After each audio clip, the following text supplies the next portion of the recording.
Hello, everybody. A very, very warm welcome to all of you to this webinar from GMATWhiz on the in-depth reading strategies to prepare you for the RCs on GMAT Focus Edition. Today, we're going to talk about what all we need to do in order to be able to face the RCs on the GMAT Focus Edition. So I would love to hear back from your end. I would love to hear who all are present here. So a hello from your end would be good. It would be good to know who all are attending and from where you're attending and whether you've taken the GMAT before or not. Or will this be the first time you will be preparing for GMAT? Yes?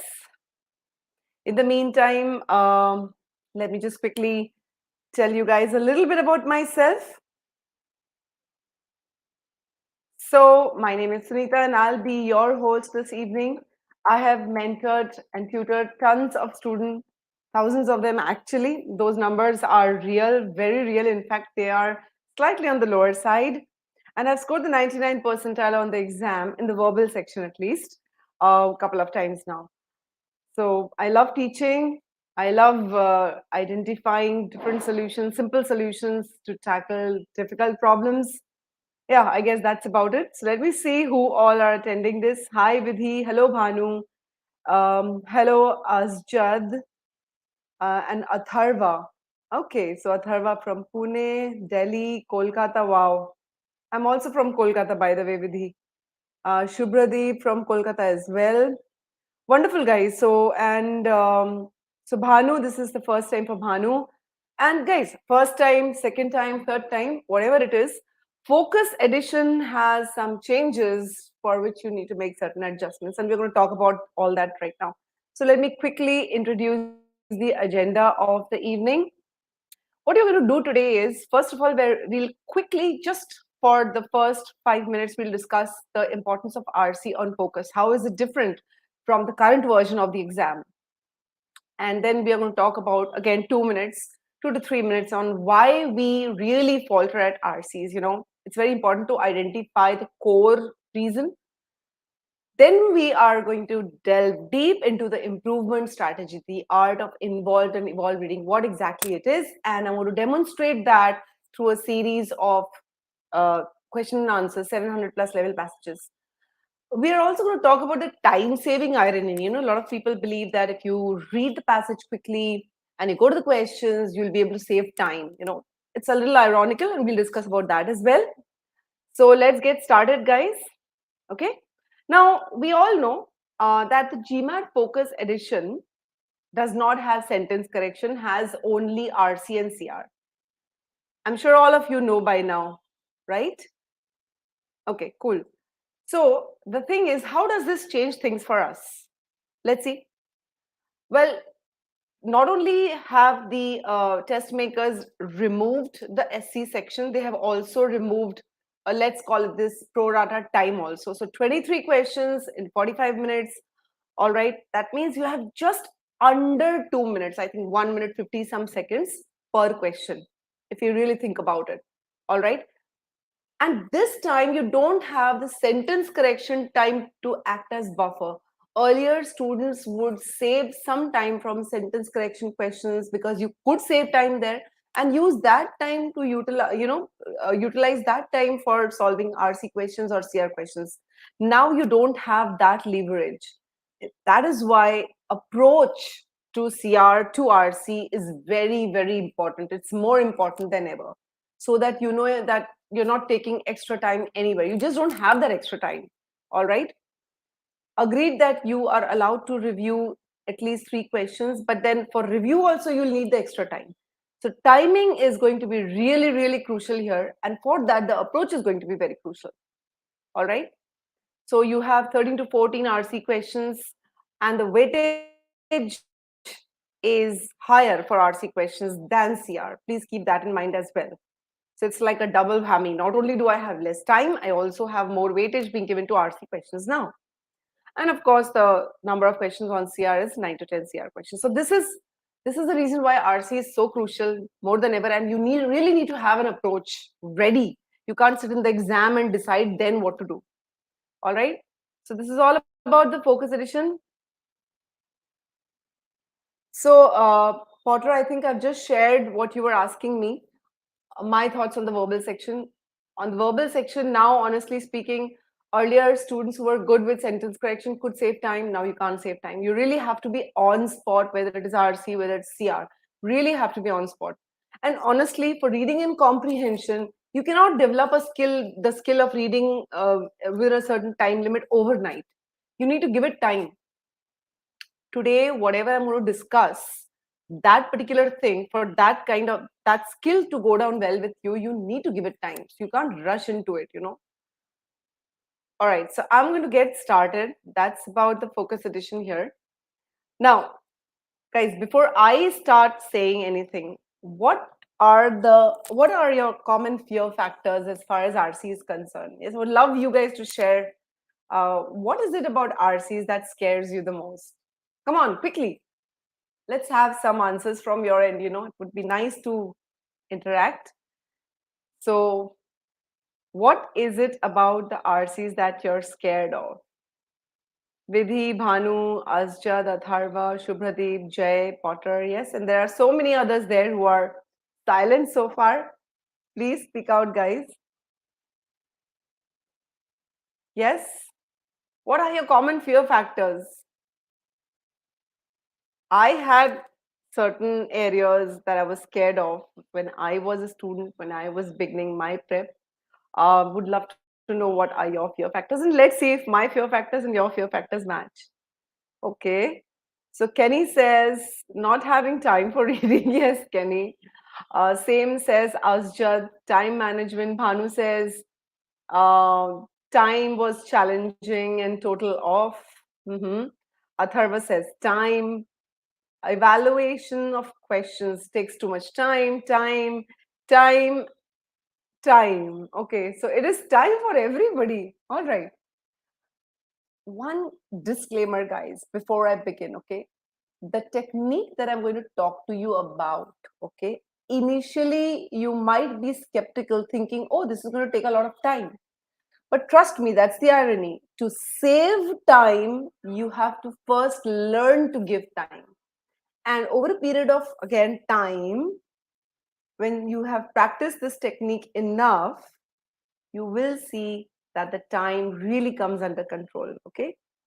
So Rohan says time is the only issue. Otherwise, RCs are solvable. So everything boils down to time. Okay, I'll share some of my fear factors with you guys. Okay, so I had this thing about I'm not a science student, so I used to have this thing about asteroids, black holes, quantum tunneling, and whatnot, and I was scared of that genre. But trust me, you don't have to be scared of that. It's English language that you need to understand. Whatever, nobody's testing you for your subject knowledge. So unfamiliar genre used to be a common fear factor for me. I'll forget what I'm reading. Close answer choices, and of course, what is worrying all of you? Time. Okay, all this creates a sort of mental block about RCs. Okay, and trust me, if time is the biggest mental block, then we are going to look at it at a technique which is going to help you save time. All right, so please bear with me till the end, where I'll discuss how it's going to help you save time. Very important. Now, a lot of us try different techniques to save time, and I'm pretty sure everybody's tried some of these techniques that I'm going to mention. So somebody says, oh, you should just scan and skim through the passage, don't really give it much time. And when you go to the questions, go back to the passage and search for the answer and mark the answer. Save time. Okay. Or somebody says, oh, read the first and the last line of each paragraph, and then you can reread properly when you're answering the questions. Or somebody else says, okay, when you're reading the paragraph, just concentrate on some keywords. Don't read everything in detail, just some keywords, and then you go to the question and then come back and read the passage. Somebody says read the question first and then you read the passage. I'm sure, how many of you have tried one or more of these techniques? Yes? How many of you have tried one or more of these methodologies of reading? I've tried all of these in my time. Yes? Anybody? Anyone? Even if you've tried one part of this, any one of these approaches, do let me know. Just say yes, yes, yes, yes, and I'll know. So Potter says he's tried first three. I've tried almost everything, and gradually throughout my preparation, during my interaction with students, I've come to realize that they don't work. And they don't work for a simple reason. They don't work is one part of it. You're not only spending unnecessarily too much time because of all these mumbo jumbo techniques, all these gimmicks. It's costing you accuracy, and then you lose confidence when you're going to the next question. When you feel you haven't solved an RC question or any other question properly for that matter. When you go to the next question, you feel that lack of confidence. And I've known people to get unsettled and spoil the rest of the exam. So all of this doesn't work because all these techniques do not give you the precise understanding of the passage, the kind of understanding you need on GMAT passages. All right. So today's technique, the involved and evolved reading, actually helps you get this precise understanding in one read, so that when you go to the questions, you are able to save time there. Okay. So I've been talking nonstop for quite some time now. I'm now going to bring up the first question of the evening. I'll mute myself. All right. Let me just make this full screen so that you people can read this better.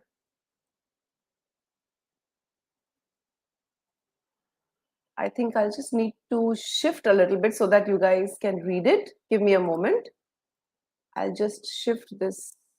Don't worry. I'm going to make sure this is readable for all of you.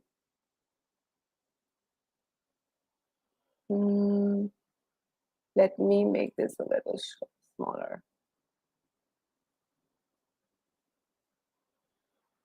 I hope this is readable. Yes, it is. So please let me know if this is readable. I'm going to give all of you 4 minutes to read this paragraph and answer that one question. But there's a small request. Please do not post your answers until I ask you to do so, so that everybody gets a fair chance, a fair shot at the questions, okay? So right now, using whatever technique you use, I'm giving you 4 minutes, slightly more than you will actually have, but I want all of you all to give this a fair shot. Some of you out there are, probably preparing for GMAT for the first time. So 4 minutes to read the passage and solve that question. Please hold on to your answers. I will tell you when to post those answers. Okay, so get started. For those of you who've just joined, we are going to look at a technique that will help you ace RC questions in the most optimal time on the Focus Edition. So get started.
2.5 minutes left.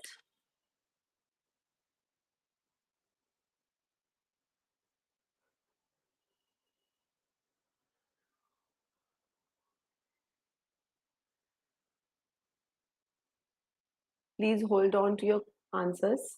I'll tell you when to post.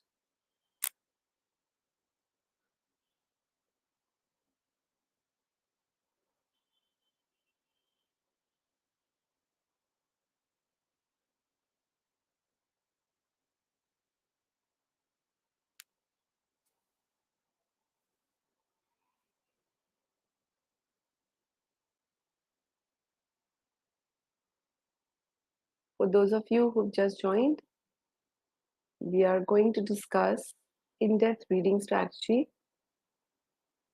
for the GMAT Focus Edition.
All right, time up.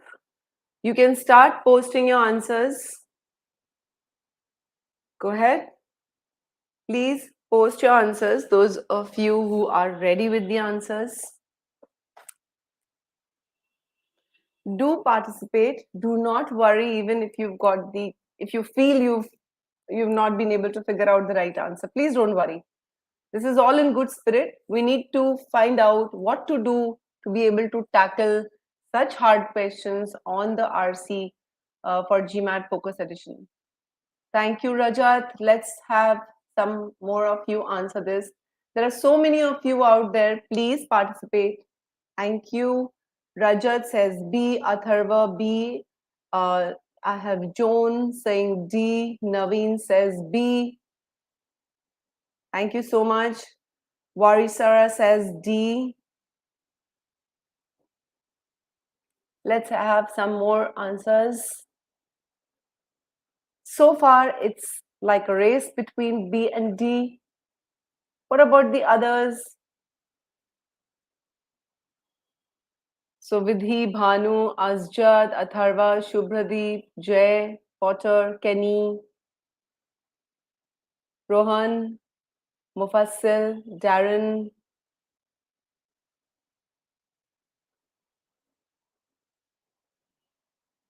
Okay, I've got some more answers. Bhanu says D, Vidhi says C.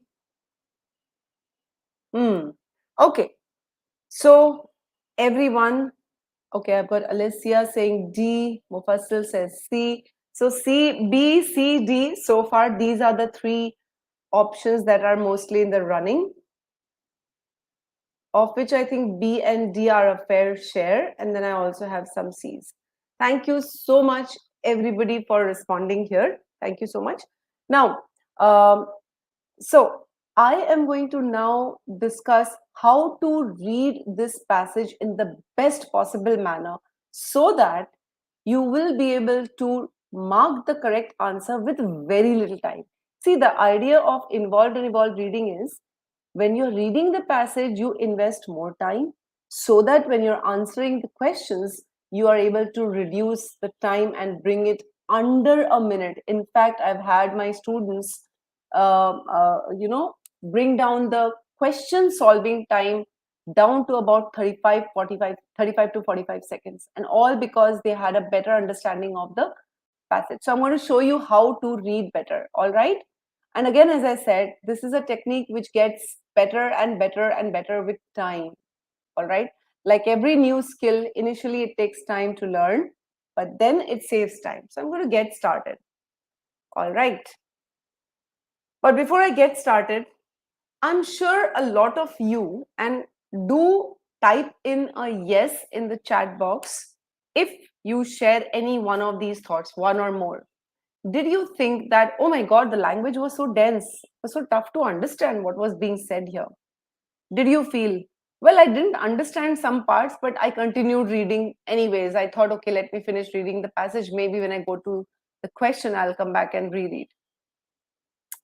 How many of y'all just had a rough understanding of the paragraph once you finished reading? Like you just thought, okay, it was something about some royalists, some patriarchalists, some feminists, and so on and so forth. Were you confused between two options? And did you reread the passage or at least some parts of it? And finally, were you confident when you were marking the choices? So if you have any yes to any of these thoughts, please feel free to type in. Great. Thank you so much for sharing that feedback honestly. So seriously, these are the very thoughts that you'll keep getting till you have a refined approach. So without keeping, I keep talking about this approach without showing the approach, okay? So I'm going to show the approach now. Please listen carefully. All right.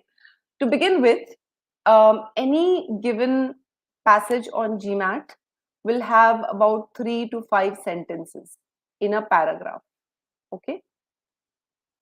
The sentences are sometimes really very long. For example, if you look at this paragraph, you have one sentence beginning here and it ends here.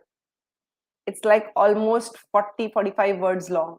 Then the second sentence starts here and actually ends, my God, here. Can you beat that? Look at this, look at this, look at this mass. And then you have the third sentence, the last sentence, which begins here and ends here.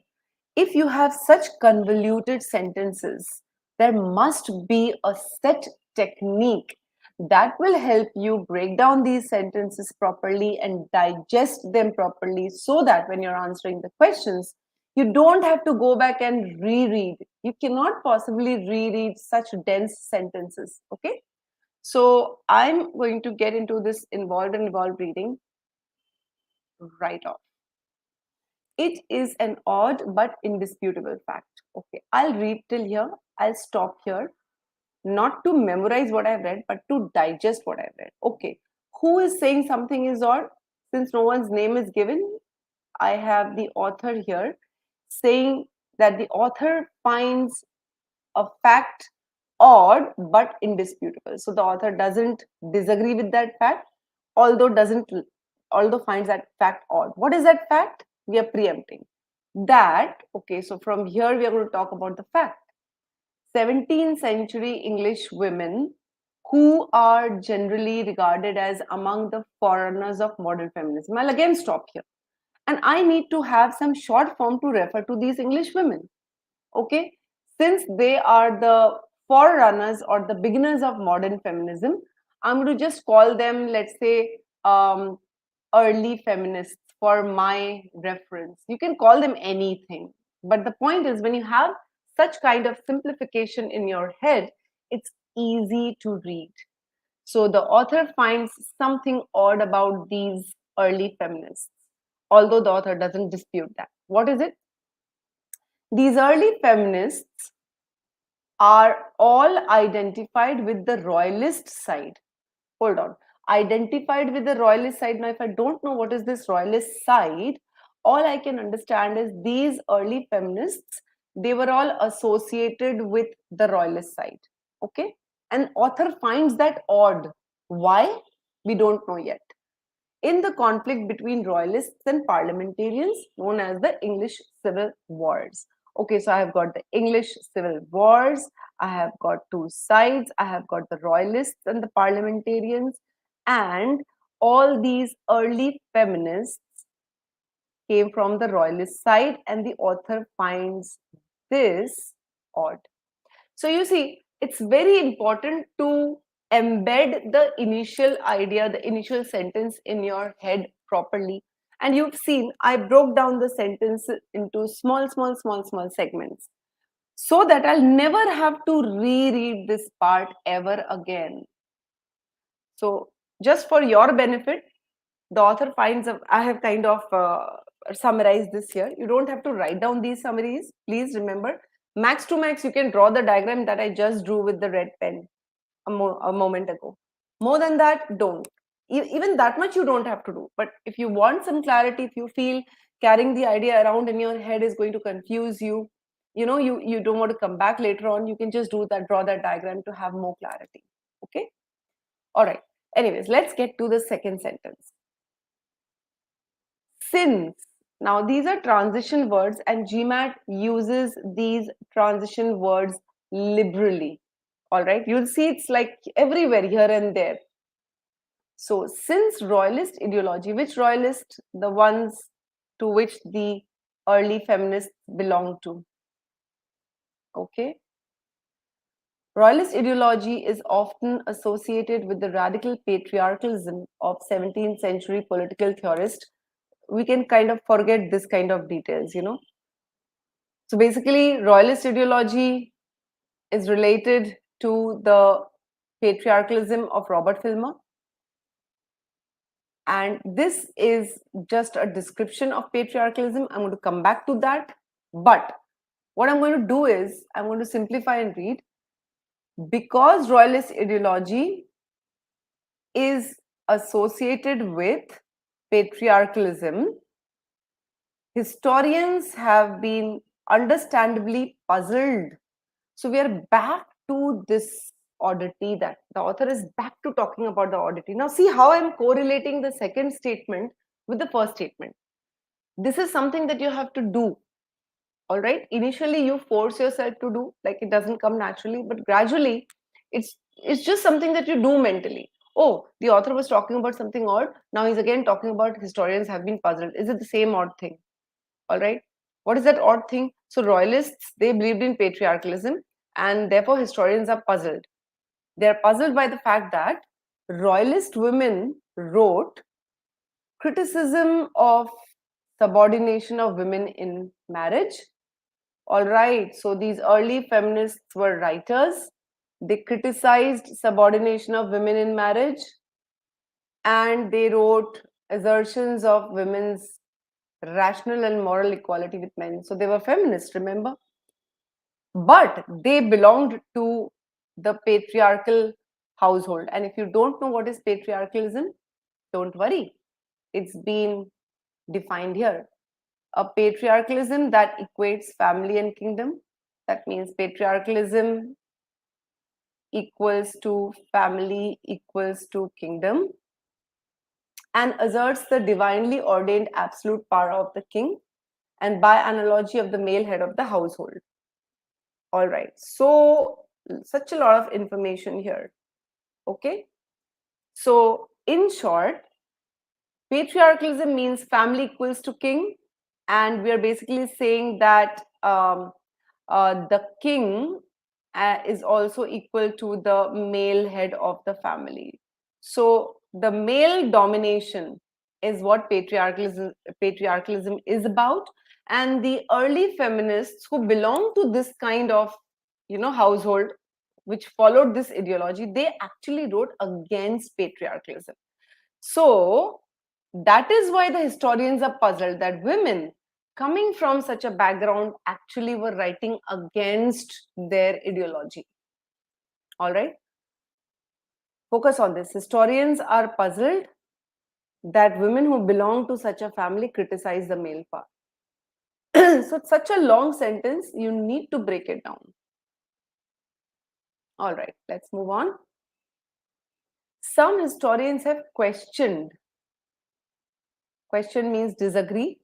The facile equation of royalist ideology with Filmer's patriarchalism. Okay, that means some of the historians questioned the equation, means they don't believe that royalists followed patriarchalism.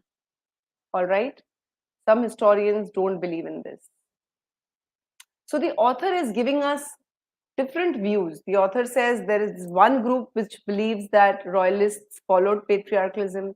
Then there is one group which believes that royalists did not follow patriarchalism. All right.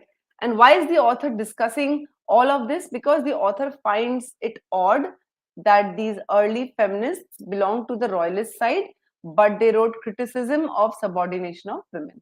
That is why the author is discussing all of this. Finally, the author says, indeed, there may have been no difference between royalists and parliamentarians on issues of family organization and women's political rights. Remember, we started off by saying that the author finds it odd that all these early feminists identified with royalist side. None of them came from the parliamentarian side. All right. And in this last sentence, the author is saying maybe there was no difference between what the parliamentarians thought and what the royalists thought. The last sentence is very important. It says, but, again, a transition word.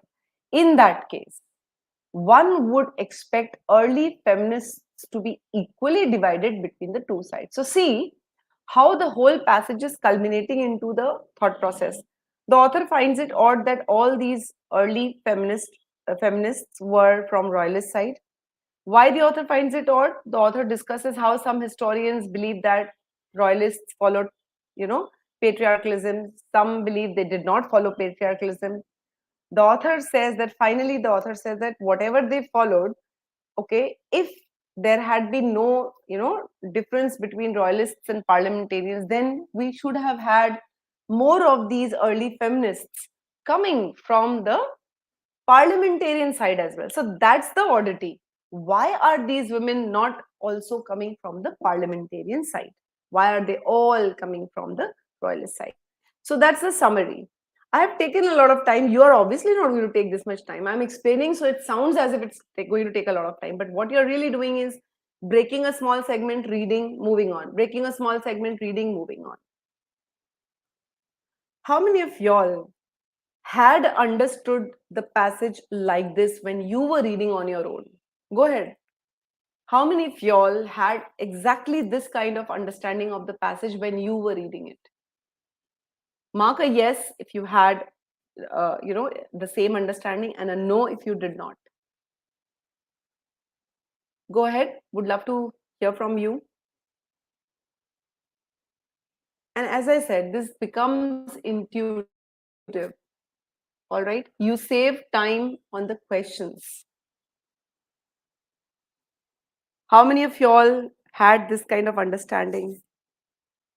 Thank you, Bhanu. Thank you, Abigail. Yes? Some more? Apurva, thank you. To be honest, it's a difficult passage to read and understand, but you can train your brain, you can train your muscle, you can train your muscles to, your memory muscles to develop a certain kind of reading style. All right, you can do that. I have done that for myself, and you can do that too. All right. In fact, let me share the link to the free trial version of the course for all of you. If you want to take a closer look at our methodologies, let me just share that with you. And then I'm going to move to the question.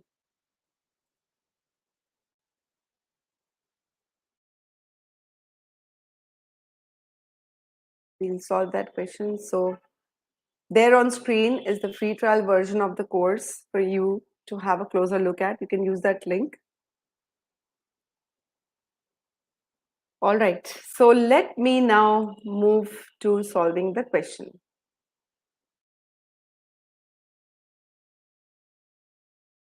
Now, so the question was asking, why was Robert Filmer mentioned?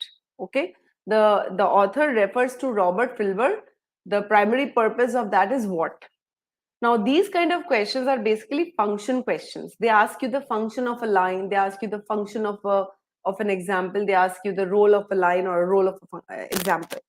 So here the question is asking you, why was Robert Filmer mentioned? Now let's understand. So Robert Filmer, if I think about it, Filmer was mentioned to introduce patriarchalism and what it meant. Patriarchalism was mentioned to tell us the ideology royalists followed. And the ideology meant that they believed in the absolute power of the king. And then we are told that the royalist women wrote against this absolute pale power. So basically, the purpose of mentioning Filmer was to show this contrast, right? The contrast between royalist ideology, okay, show that the belief of the royalist women were in contrast to the royalist ideology. Is this clear? Do let me know if this is clear. You have to have absolute clear thinking. Okay, Filmer was mentioned to introduce patriarchalism. Patriarchalism was mentioned to show the royalist ideology. And royalist ideology was to show what? To explain the odd factor. What was the odd factor? Oh, the odd factor was these women wrote criticism of female subordination, and royalist ideology believed in male, domination. Okay, so if you think in a certain way, all right, with certain clarity, but you can think like this only if you have a clear understanding of the passage. All right, let's move to the question now. So finally, we have it that Filmer was referred to, focus on the contrast between the royalist ideology and what the royalist feminists, the early feminists wrote. So let's look at the first option. Nobody has marked A, and A is not the answer. Okay. A says that Filmer was referred to in order to show that royalist ideology was more radical. So if you ask yourself, was the author trying to show us that royalist ideology was more radical than the historians believed? Is that the author's intention? Is the author's intention to indicate that royalist ideology was more radical? No. So this is out of scope. Fair enough. A lot of you have marked B. Now, what is the meaning of qualify? What is the meaning of qualify? Yes, can you answer me in the chat box? What is the meaning of?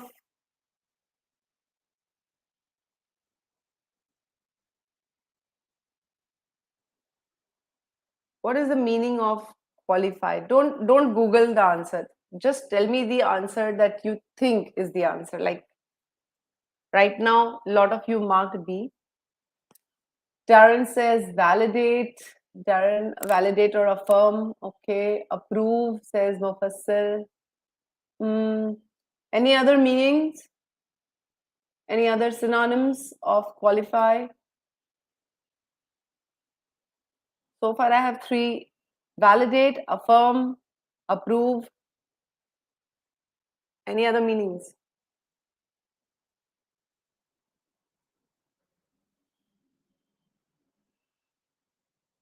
You'll be surprised what qualify means. So qualify means to limit the strength or meaning of a statement. It does not mean to approve. It does not mean to validate. It does not mean to affirm. It means to actually limit or reserve or change the meaning of a statement. Okay. So ask yourselves, does the author want to limit the strength or meaning of any claim? No.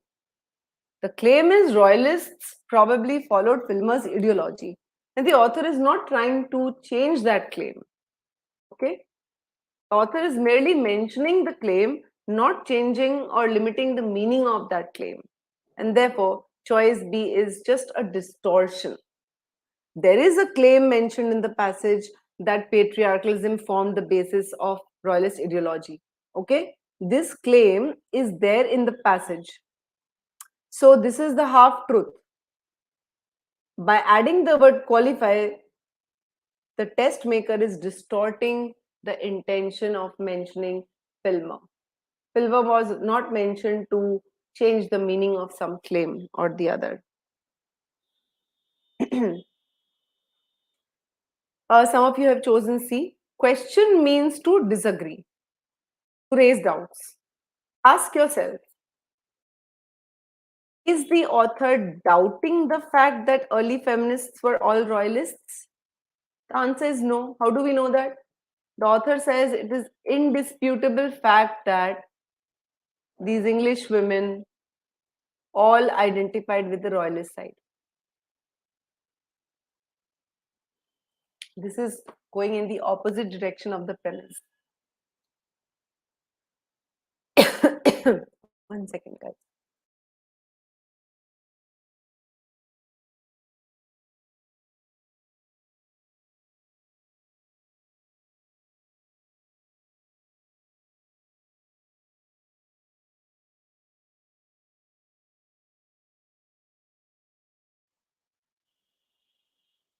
So you can see this is the opposite of the premise, option C.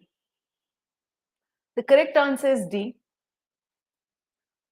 Highlight means to focus. Apparent tension means contrast between royalist ideology ideas of early feminists, royalist ideology and ideology of royalist feminists. And this is the correct answer.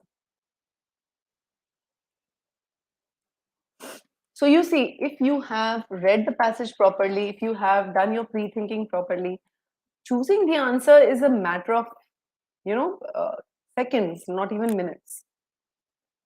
So you take more time to read the passage, but you take very little time to answer the question. See, think for every RC question, you have 1 minute 50 seconds, let's say, per our analysis. For the 23 questions in 45 minutes, I'm just giving one approximation. So this time you can devote to answering the question, and this time you can devote to reading the passage.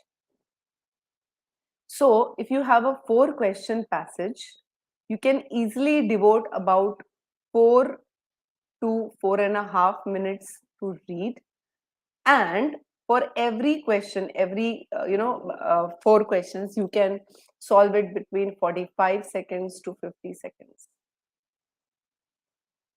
That's the idea. But if you just read the passage in 2 to 2.5 minutes, chances are you will take a lot more time to answer the question, and that won't work in your favor. All right, the time might not get distorted, but your accuracy might get affected a lot because you don't have precise understanding of the passage. Nobody marked E is not the answer. Again, the purpose of mentioning Filmer was not to argue whether royalists among themselves held conflicting opinions on family organization, women's political rights. So the key difference in the way I read and in the way most of us read, okay, the key difference is that do I focus on reading speed or do I focus on comprehension speed? This is what you need to divert your focus towards. All right. Now, involved and evolved reading, if I summarize what I have just discussed with you, is you think like the author, you put yourself in the shoes of the author and try to understand from the first sentence what the author is trying to tell you. Because everything is interwoven. Break sentences into small pieces, derive the meaning of that small piece, move to the next segment, again derive the meaning, move to the next segment, and like that put together the meaning of an entire sentence. When you go to the next sentence, relate back to the previous sentence to understand what was being said. So for every sentence, you're thinking, what is the author saying? Sorry, what is being said, who is saying it, and why is it being stated? These are the 3 W's you keep kind of asking yourself. Okay, you're trying to understand what the author is trying to tell the reader. Take the help of transition words and conjunctions to understand how thoughts are changing or how thoughts are being moved forward and developed. And finally, you're trying to summarize the paragraph. Okay. So at GMATWhiz, we teach you how to do each of these things in small videos. For example, you saw that I was pausing and reading. Now we teach you where to pause. We tell you what to do if you come across words that you don't understand. Okay, you don't understand the meaning of patriarchalism and royalism and feminism and God knows what not. The context helps you. So we teach you how to take care of those. We ask you to differentiate between facts and opinions as you read. Also to differentiate what is the opinion of the others and what is the opinion of the author, so that you can understand the overall intent. At GMATWhiz, we spend over 10 hours helping you develop the skill and then only take it forward. Okay. So that's enough about GMATWhiz here. Again, before I move on, I'd like to share a link. One second. I'd like to share a link with you in case you want to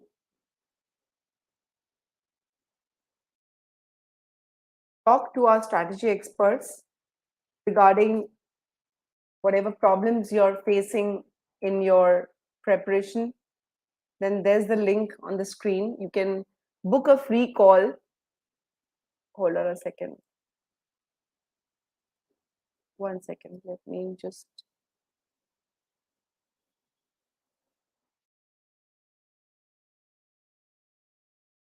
Yeah. So the link on your screen, you can use this link to book a free call with our strategy experts and discuss your issues with them. Here's the second passage for all of you. I'm going to give you again 4 minutes to read this 2-paragraph passage and solve this question.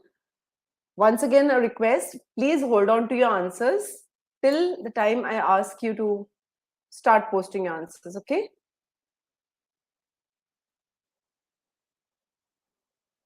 So let us get started. 4 minutes and your time starts now.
1 minute left.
All right, time up.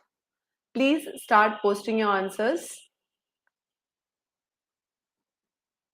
This was a GMATWhiz passage. This is not an official passage. The earlier one was an official passage. This is a GMATWhiz passage, slightly easier passage than the previous one. Nonetheless, I'm sure you were puzzled by the words induction and reduction and whatnot. So yes, looking forward to seeing your answers in the chat box. Go ahead. Do share your answer choices.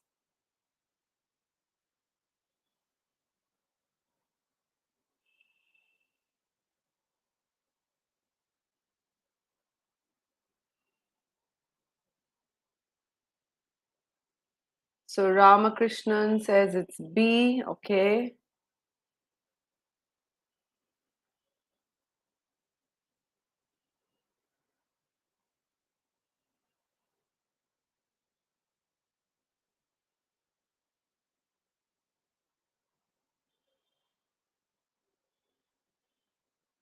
Oasis says it's Oasis also believes it's B. Okay.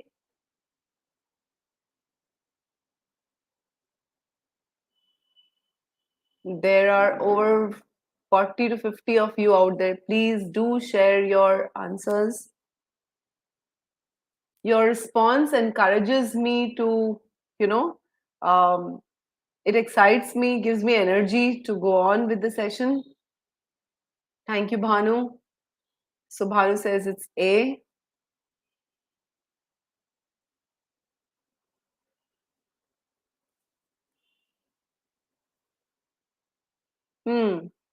I had more answers on the previous passage than on this one.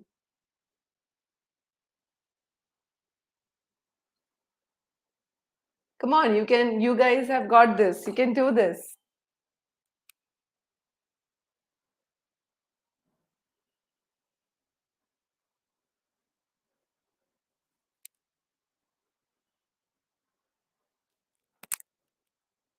Thank you, Darren. So I've got A, B, C. Rizul says it's B. Alessia believes it's C. Okay. So A, B, C so far. All right. Thank you so much, all of you. And I do hope the others will also chip in with their answer choices. I'm going to get started with the involved and evolved reading because we have a limited amount of time here. And I'm sure a lot of you out there need to go to your lunches and dinners and so on. Okay. Thank you, Joan. So let's delve into understanding the passage. To put things simply, okay, so the author wants to simplify something for us. Induction, whatever it is, emphasizes the individual. Okay, so induction focuses on the single. Whereas is a transition word. Deduction begins with generalization. So I have in my head that, okay, the author is pitching two things. Now, if I know the meaning of induction and deduction, good. In fact, there could be several meanings of induction and deduction. But per the author here, the author says induction focuses on the individual, whatever induction is, and deduction begins with generalization. So the two are different, and the author probably wants to discuss the difference. Okay. Science largely began with a focus on reduction. Now, you could think here that why is the author telling us, deduction came at the beginning? Maybe the author wants to talk about how the whole thing developed, how deduction developed, how induction developed. We don't know.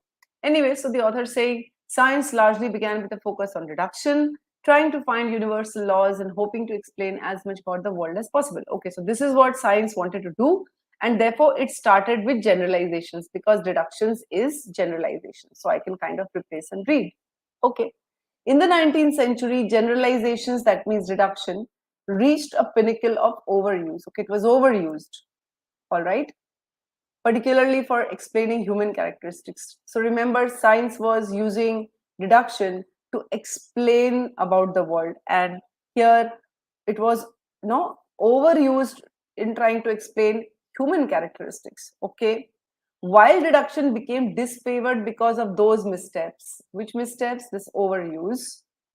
Induction rose to favor on the heels of more quantitative techniques. So author is talking about how deduction transitioned to induction because deduction was overused. Induction, which focused on the individual, it used more quantitative techniques, and therefore it came into favor. So all in all, this paragraph is all about these two terms, induction and deduction. Maybe there are some process that science used. Initially, science used induction, all right, but then it was overused and gave way to deduction. That's all this paragraph is talking about, all right. Two terms, induction, deduction, and how one lost favor, the other gained favor. Okay, simple paragraph, nothing difficult about it. Let's move to the second one. The problem of induction is, now remember, here the author spoke about the problem of induction. It was being overused, all right. And now in this paragraph, the author is also now focusing on a problem with induction as well. So this connection you've got to constantly make. Okay, so induction is also not free of any problems. What is the problem? Impossibility of observing every individual case. So again, if I relate back to the previous paragraph, induction focused on the individual, deduction generalized. But you cannot really study every individual case, is what this paragraph is telling me. In other words, so the author wants to explain this part, right? There is always uncertainty about what hasn't been directly observed. Okay, so I'm thinking in my head and I'm telling you very frankly what I do when I see that I'm going to get confused. Okay, so I'm thinking to myself, let's say there are 100 individual cases, okay, and I can't observe all of them. So let's say I can observe, let's say 70 or 30 or 40, whatever, and I cannot observe 30, I can observe 70. All right. This is what so what I do is I literally do this as I read along, just to have things clear in my head. So to help fill the gap between observation. Okay, so this is leaving a gap. All right. We make generalizations that are based on what has been observed so far. So this has been observed, okay, and generalization is made on the basis of what has been observed. And this generalization is used to fill the gap. So basically in the process of induction, you are using deduction. How many of you all understood this? How many of you all were able to understand this particular portion exactly like this? That the author was trying to tell us what was the problem with induction.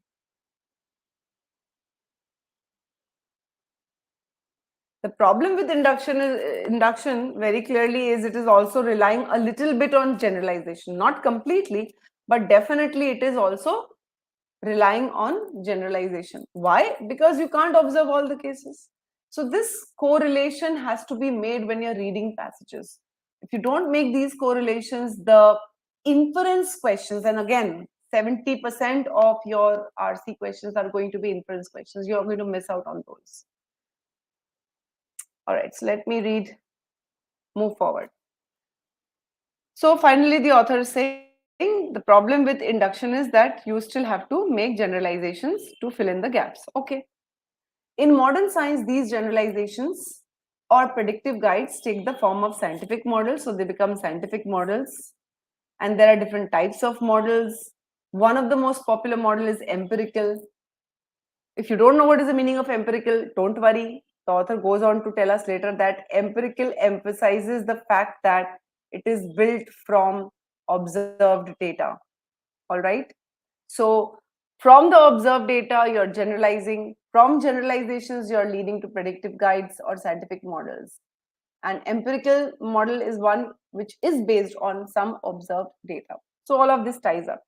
And then we are told that the purpose of the model is to help the researcher understand system dynamics and make predictions. But the application of this model is known as deduction. So we've come full circle in trying to use induction. All right, we have to fall back on deduction. In short, this paragraph is talking about induction is not problem free. You have to make generalizations to a certain extent, even though generalization became disfavored.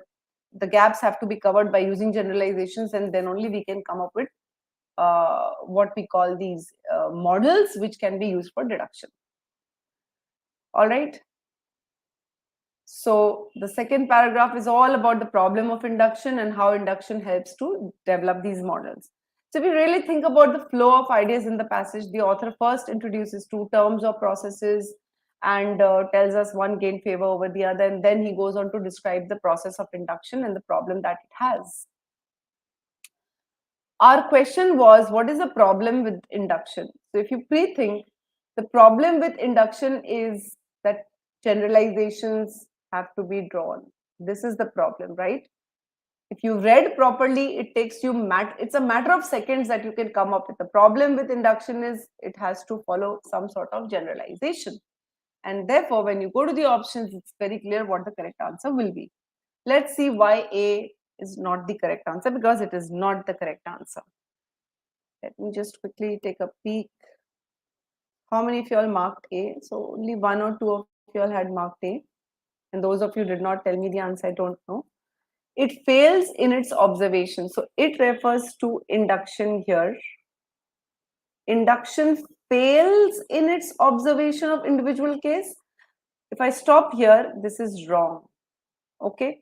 It says it is impossible to observe every case. That doesn't mean it fails to observe any case. All right. And has to depend on speculative measures. No, these are not speculative measures. These measures are based on observed data. So to call them speculative, totally speculative means guesswork, would be wrong. So this choice uses a lot of, distorted words. Instead of saying that fails to observe every case, it says it fails to observe the cases, which is wrong. Okay, instead of saying observed data, it's saying speculative measures. So this is total distortion and therefore out. B, its advantages, okay, is its basis, which are the specific observation of individual cases. So till here, we are talking about the advantage of induction. However, focus on this, but it too has to resort on generalization. So this is the part which talks about the problem, and this is the correct answer. All right. So many of you marked B. It cannot draw predictive models unless and until it has studied all the cases. This is wrong. We know that all the cases cannot be studied. Therefore, to fill the gaps, observations and generalizations are used, and therefore, then the predictive models are made. So this choice is giving you information that is opposite to the passage. Unless and until is wrong. Predictive models can be drawn even if all cases are not studied. And how is that done? By using generalizations. Okay, so this is going in the opposite direction of the premise. its predictive guides are all built on the basis of imprecise observations. That's wrong. Some of the data is direct observed data. Some of the data is based on generalization of observed data. So not all are built on imprecise observation. Out. This choice says it is ultimately used for making general predictions. This is talking about the function of deduction and not the problem of induction, and therefore E is also out. So through all of this, I'm sure most of you are thinking, oh, this is going to take a lot of time. So when you begin practicing this method, it may seem time consuming, but gradually with practice, it has to become inherent. It has to become second nature to you. You do it automatically. You map the passage automatically. You break the sentences automatically. You understand the ideas automatically. You correlate them automatically. And that reduces time.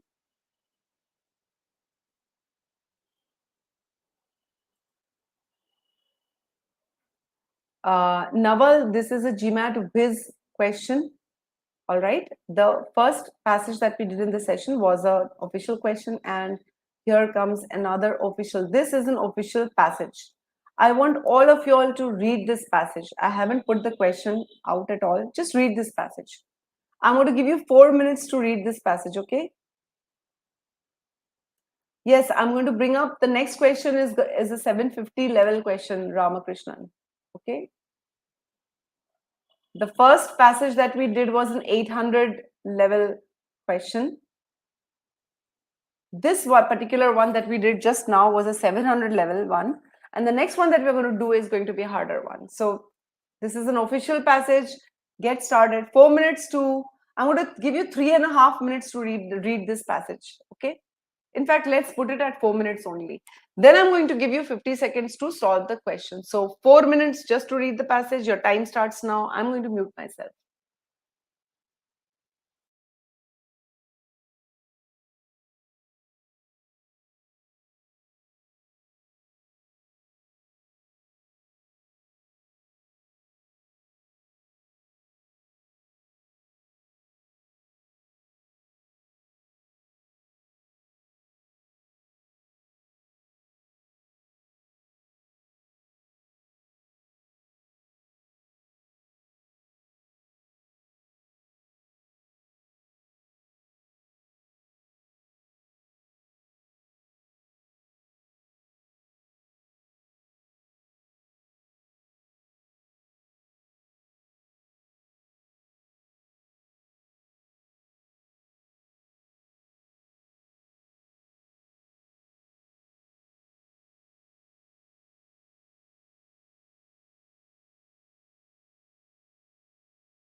All right, I am also going to bring up the question along with the passage.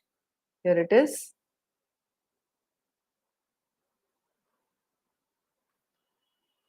You have 50 seconds to answer this question, and then I'm going to tell you to stop.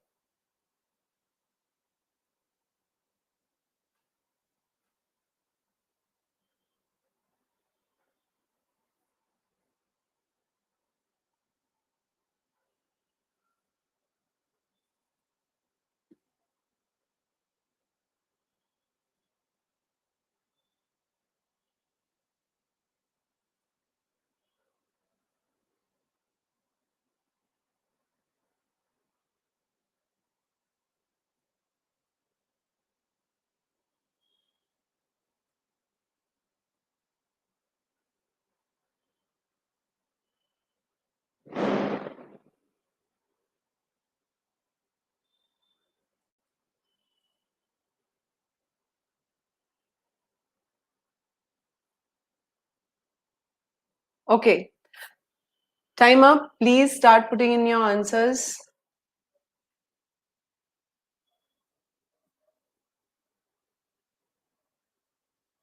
So I've got Oasis and Ramakrishnan both marking this as D.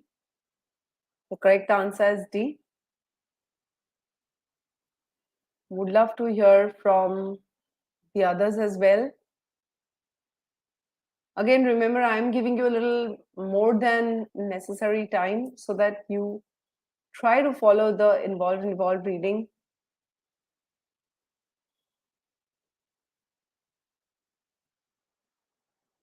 Yes, it would be nice to have some more participation. Okay, I guess people are still answering that question.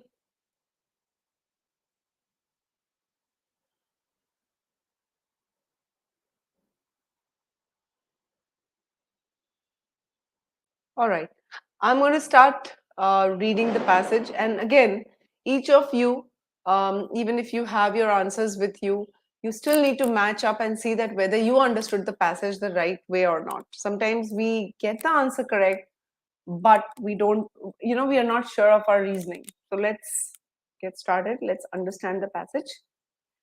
Antonio Castaneda, okay, so AC, I'm going to call her in short, has utilized, means used, scholarship from women's studies and Mexican American history. All right, so this person has used these two sources to examine 19th century literary portrayals. Literary portrayals means depiction in literature, okay, of Mexican women. Hold on. So this entire sentence, the first sentence of the paragraph is telling me the subject that AC studied. She studied how the Mexican women of 19th century US were portrayed in literature, how they were shown in literature. Okay. As C notes, okay, so we're continuing with whatever she found out from these two sources. All right. She found out that scholars of women's history observe that in the US, male novelists of the period. So, since we're going to talk about the literary portrayal, maybe that is why she's talking about the male novelists of the period. Again, I'm going to come back to this dash portion later. Male novelists of the period define women solely in their domestic roles of wife and mother. Now, notice it is only women and not Mexican women.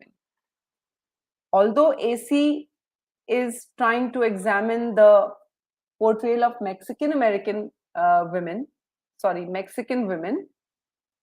But here in this line, we are just talking about women in general.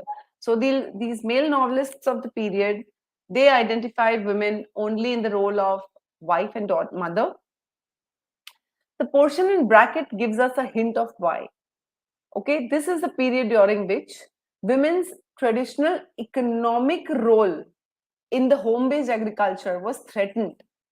So women kind of seems to have lost some sort of economic function or role by the transition to a factory-based industrial economy. So because maybe women lost that importance, that financial role, that is why women are not mentioned in that role. Women are only defined in domestic roles and not the economic roles. So this sentence seems to give us a peek into that. But this is women in general, all right? Whether it included the Mexican women or not, we don't really know for now. Let's read on. Castaneda finds that, so we're still continuing with what she found. During the same period that saw non-Hispanic women, now let's say you don't know what is non-Hispanic, so hold on to that thought. The same period that saw non-Hispanic women being economically displaced by industrialization, so this is this women, okay. Hispanic law in California protected the economic position of Californianas. And who are these Californianas? They are the Mexican women of the territory. So if Hispanic law is protecting the Mexican women, it means Hispanic equals to Mexican and non-Hispanic equals to non-Mexican. So this paragraph, the author is saying the non-Mexican women were economically displaced, but there were Mexican women who were protected by their laws and who had their inheritance and property rights saved. So here AC is noting a difference between the real life status of Mexican women and the real life status of non-Mexican women in US in the 19th century. And it seems some Mexican women, at least the Californianas, they had a better economic position than the non-Mexican women of that time. Right. So far, we are not talking about, portrayal of the Mexican women in literature. So far, we are talking about real life portrayal of these Mexican women. Let's move to the next paragraph. For C, the laws, which laws? The Hispanic laws, explain a stereotypical plot. Stereotypical means typical plot created by male non-Mexican novelists. And what was this plot? Ambitious non-Mexican merchant, desirous of marrying an elite Californiana, means the rich Mexican woman. Okay, so this is the literary portrayal of the Mexican women. She was portrayed in a, she was portrayed as the object of marriage of a fortune-seeking, ambitious, non-Mexican man. All right. Let's read on. These novels' favorable portrayal of such women. That means some of these Mexican women, the Californianas, were portrayed favorably in literature, is noteworthy. Why is it noteworthy? Because Mexican American historians have concluded that unflattering literary depictions of Mexicans were vital. So when I say unflattering literary depiction of Mexicans, we're talking about Mexicans in general. So Mexicans in general were portrayed in a bad light. But the Californianas, who were Mexican women with property rights, they were portrayed favorably. And the author is pointing out this difference when the author is trying to understand how the Mexican women of the 19th century US were portrayed. And why were the general Mexicans portrayed badly? Because US wanted its public's support for the war against Mexico. All right. So this is something that AC notes. All right. She notes that there is a contradiction. The novels show the Californianas or certain Mexican women in good light, but they portray the common Mexicans in bad light. The importance of economic alliances forged through marriages with these Mexican women, the Californianas, explains this apparent contradiction. So she gives us the explanation behind the contradiction. She says, because of their real life economic significance. So the Mexican women, the Californianas, had economic significance, whereas the non-Mexican women did not. And because these Mexican women had real life economic significance in terms of objects of marriage, the Californianas were portrayed more favorably. That is why. So the real reason behind why Californianas or Mexican women were portrayed favorably in novels was because they had money to their name. They had inheritance rights to their name. Now, if we come to the question here, apparent contradiction refers to what? We know that the apparent contradiction is between favorable portrayal of the Californianas and unfavorable portrayal of Mexicans. And this is pointed out where? Let's see. A says the discrepancy is between legal status of Mexican women, no, and their status in US, no. So A is not the answer. The discrepancy is between unflattering depiction of Mexicans in novels, yes, and the actual public sentiment about the Mexican war, no. So this is out. Is the contradiction between existence of marriages and strictures against them? There are no strictures anywhere. Literary depiction of elite Californianas, yes, and the literary depiction of other Mexicans, yes, and therefore D is the correct answer. So I think Oasis and Ramakrishnan mentioned D, which is the correct answer. Tane also mentioned D, which is the correct answer. B is not the correct answer. So, Naval, the idea is to mentally train yourself to make notes. Initially, you can start by jotting down some alphabets, arrows, and some kind of diagrams to yourself. But the idea is to wean away from that. I wouldn't recommend that you write down too much. You won't have the time. Okay, you can just draw diagrams. If you go and watch the recording of this, in the first two passages, you'll see I've drawn very simple diagrams to understand the concepts. And that you can do. You will get that time. I have tried it out in the exam. It works. All right. But no rereading. If you're going to reread stuff, you won't have time. So if you're going to, let's say, reread a sentence 2-3 times, you won't have the time. One sentence broken down, read once. Learn to resist the temptation to reread. Novelistic portrayals of privileged lives, no. Actual circumstance of those lives, no. So E is also out. Therefore, the correct answer is D. To be honest, people fall for this local inference trap. If you go back to search for answers, you can go back to refer to the, you already have mapped out while reading what is written where. You don't have to write down every detail or note down the details, but you can go back to that part. However, the local reference doesn't always work. You need to have a global understanding of the entire passage. You can't only focus on wherever the word apparent contradiction is written and you go there and just refer to that. All right. So there are lots of such traps, RC, there are traps of confusing words, limited scope, out of scope answers, opposite answers, generalizations, and distortions and half truths. Okay. Learning what are the ways in which GMAT test makers, create these traps and the answer choices. Once you learn about them, you'll be able to see them better. Okay. And learning about the traps, how are you going to do that? Every time you eliminate an answer choice, you should categorize the reason why you're ruling out an answer choice. Put it in a bucket and tally this with the solution that you see. Okay, did I rule out this option for the right reason? It's very, very important to know that your reasoning in elimination is correct. In fact, one of our students, he went from 650 to 730 in just those 24-25 days by improving his understanding of the approach of RC, reviewing his solutions in depth and bucketing his reasons for elimination of the incorrect choices, revisiting the weak areas time and time again to improve the understanding, and above all, believe in the process, believe in yourself. So how to learn about the trap? Again, we teach you at GMATWhiz how to learn about the traps. But as I was telling earlier, if you're giving the exam online at home, you have to buy a whiteboard for yourself, physical whiteboard, okay?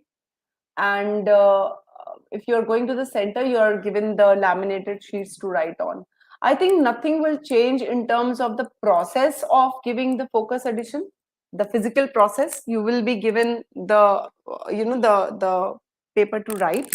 If you're taking it at home, Halil, you have to buy the whiteboard. Naval, if it is difficult for you to retain all the fine details, you don't have to retain all the fine details in head. Now everything is written on screen. Your takeaway, what you have understood, for your clarity, you can draw a diagram quickly.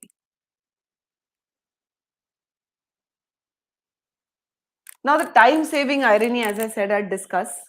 See, most students, what they do is they read very quickly They read the passage very quickly in the first read, maybe not even 3 minutes, 2 minutes, 2.5 minutes, which means you don't have a very good idea of what's going on. You just have a rough overall idea.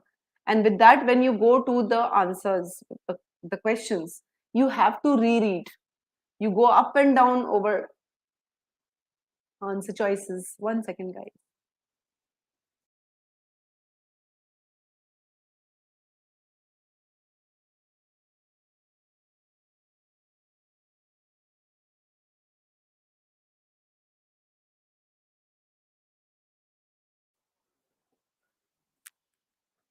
Halil, it's not paper, it's a laminated sheet. Like you can write and kind of clear it out. Okay. So you get that over there. Ramakrishnan is right. So what you're doing is you are taking less time here, but you're devoting more time on the questions. So ultimately, you take about 9 to 11 minutes for, let's say, a 4 question passage. On the other hand, a GMATWhiz student using the involved and evolved reading, which he or she learns to master with practice, reads the passage properly in the first time, maybe. So 4.5 minutes, 4 to 4.5 minutes max. But what happens is the understanding is so crystal clear that answer choices don't, I mean, the questions themselves don't take much time. I mean, I have saved as much as, um, if the answer choice sentences are short, you can just go through the answer choices like in 30 seconds flat. I have done that myself, and you can do it too. So overall time you reduce. On an exam like the Focus Edition, where you don't have the leverage of borrowing time from SC questions, every second counts. Every second counts. So I'm just going to quickly, once again, share the links to the set up a free call with our strategy experts. If you're facing any issues, any difficulties, any queries you have, you're planning to start your prep, you don't know what to do, or if you're already midway through your prep, you're stuck at a score, anything, any reason, you can book a free call with our strategy experts using that link. If you have any other queries, I would be only glad to help you with that. So please, I hope you guys loved this session, you enjoyed it. And trust me, this is a process that works. It's not like I'm just saying this for the sake of saying. I've used it. I've had a lot of my students use it, successfully use it. All right. The only thing is, like all skills, when you're learning to read in an involved manner, you have to give yourself a little time. You have to be patient with yourself. All right. Um, you're most welcome, Ramakrishnan. In fact, thank you to all of you. You took out your valuable time. You know, it's the end of the day for a lot of you, I'm sure, and you're tired. You've probably been working throughout the day. So taking out your time to attend the webinar, I'm really very grateful. I appreciate it, and I really hope that you guys benefit from this approach. It works. You have to give yourself time, but you cannot you cannot imagine that today you're going to solve 1 or 2 passages like this, and tomorrow you'll just sit in the exam and be able to solve this using this method. It won't. So OSS, the official practice tests, you mean the MBA.com tests, those 6 tests. If you've exhausted it, then you can reset and give it once more. A few questions, 1 or 2 questions will be familiar, but the others will not. So you can reset them at least once and give them properly. More than once, don't reset them. All right. You can take up, so if you want to take up other mocks, you can take up mocks of some other good institutes. We also have our own 5 mocks are there. You can do that as well. But I would say before you exhaust more mock exams, at least get your technique right by practicing on individual questions.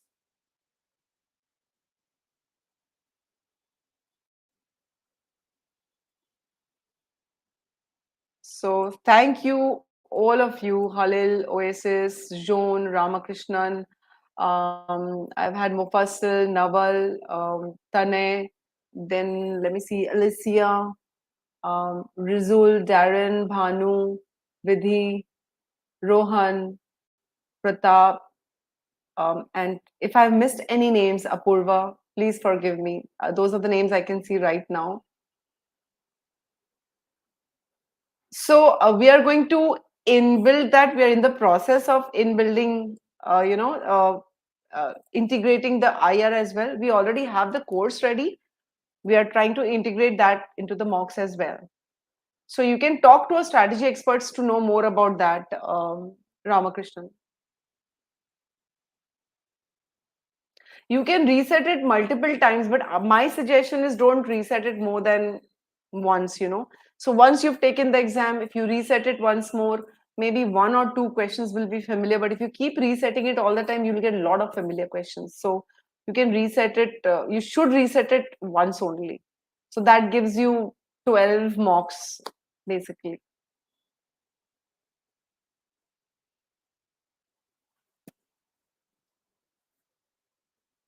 So, any other queries, guys? Otherwise, I'll wish all of you a good day. And I hope you will take back some small things from this webinar that will really help you improve your reading and comprehension process.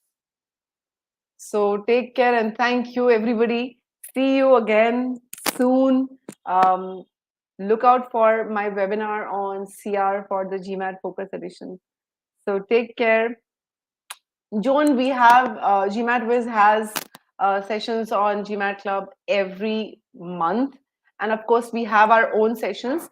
In fact, you can write to support@gmatwiz.com if you want to know about the upcoming events that we have. Or you can WhatsApp on that number and find out about the events that we have. So I take webinars, at least 3 to 4 webinars every month. So I'm sure I would love to have you on my webinar as well. So thank you, everybody, and have a nice time. Bye bye. All the very best for your preparation.